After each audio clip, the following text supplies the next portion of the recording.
Have you ever been so right about something or someone, and when you are the first one to notice it, you tell others and they don't believe you? They look at you like you're crazy. They are asking questions, they're doubting you, and then sometimes even socially outcast you. One thing that I have noticed is that when you're being right early, it almost looks like you're wrong. And if you have ever been the first one to notice something about a certain behavior or a situation, you know exactly what I'm gonna talk about.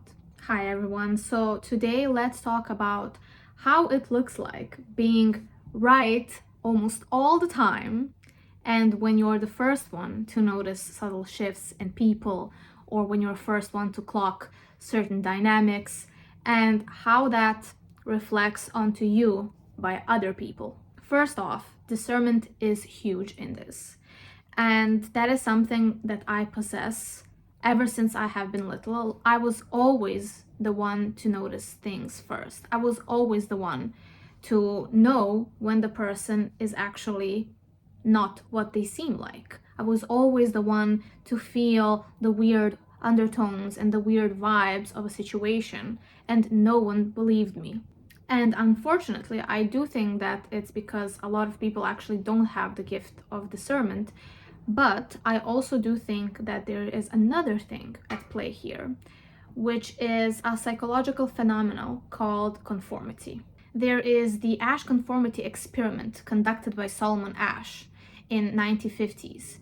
It demonstrates the power of a group pressure on individual judgment, revealing how people often conform to majority opinions even when they're clearly incorrect. Meaning that even if someone else notices something that's a bit off about something or someone, if they don't see that others are reacting, they're not going to react as well. So, what happens when you're the one who sees clearly what's happening and you speak up?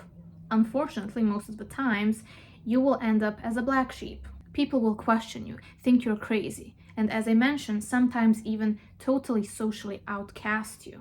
I have a lot of examples of this throughout my life, but I want to talk about one situation where I was literally socially outcasted by the group of people that I was in at the time. Long story short, I clocked this one girl right away.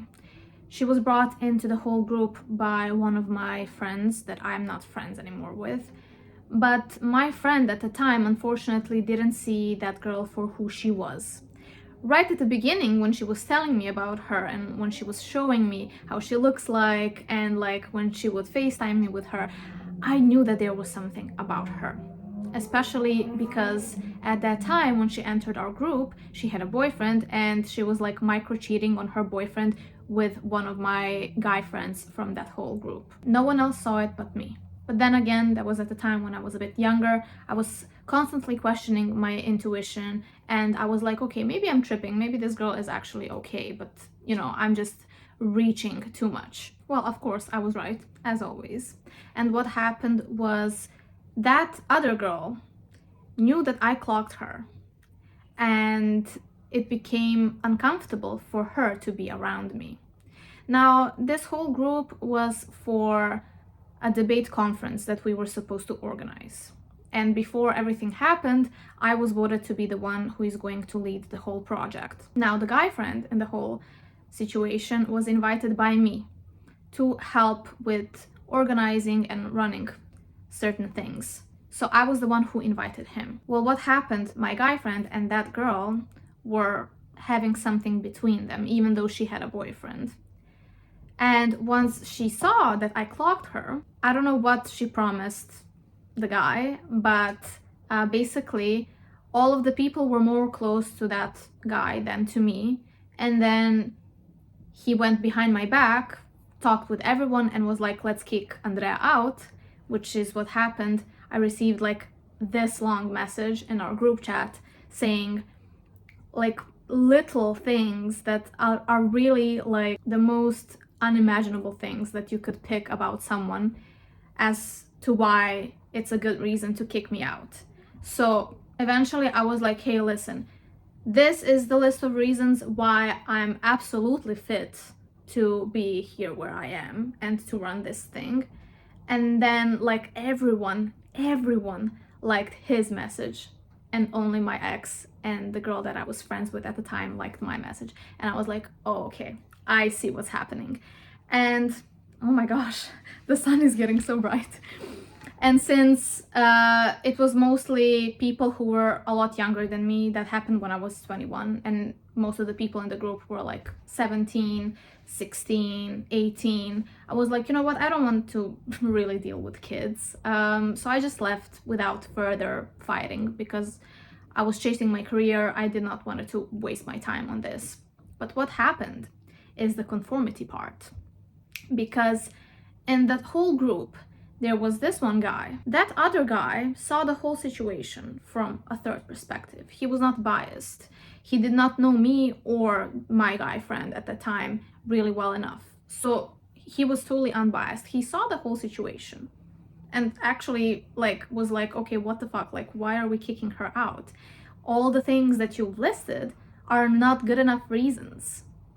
But still, conformity happened and he still stayed in the group, even though he knew it was wrong, even though he somehow tried to defend me, but it was more from a neutral stance because he didn't want it to compromise his position within the group. So at the end of the day, basically he stayed with the group even though he knew what happened was wrong. That's why I mentioned conformity, because in cases like this, I do think that conformity plays a really big role in how someone is going to behave in a certain situation. But the reason why you feel like the black sheep most of the time is because most people don't have discernment. They don't analyze things independently. They rely on the group consciousness. So if the group hasn't caught up to something yet and you're already there, you automatically look out of place. And people don't like to look out of place, so instead of questioning it, they question you. So one thing that I've learned is to just observe. And if something is not sitting right with me or someone, I just learned to distance myself, because it is not worth proving to others what you see if they don't have discernment. Eventually, you will end up being right at the end, of course. But unfortunately, you do have to let people experience the negativity of the certain situation or a person. Sometimes, yes, you should tell them hey, be aware, but most of the times I think just sitting back and observing is a lot better. I know I'm certainly not the only one who has ever experienced this. If you have something interesting to share, please comment down below, because I'm very interested to see how you guys have been dealing with situations like this.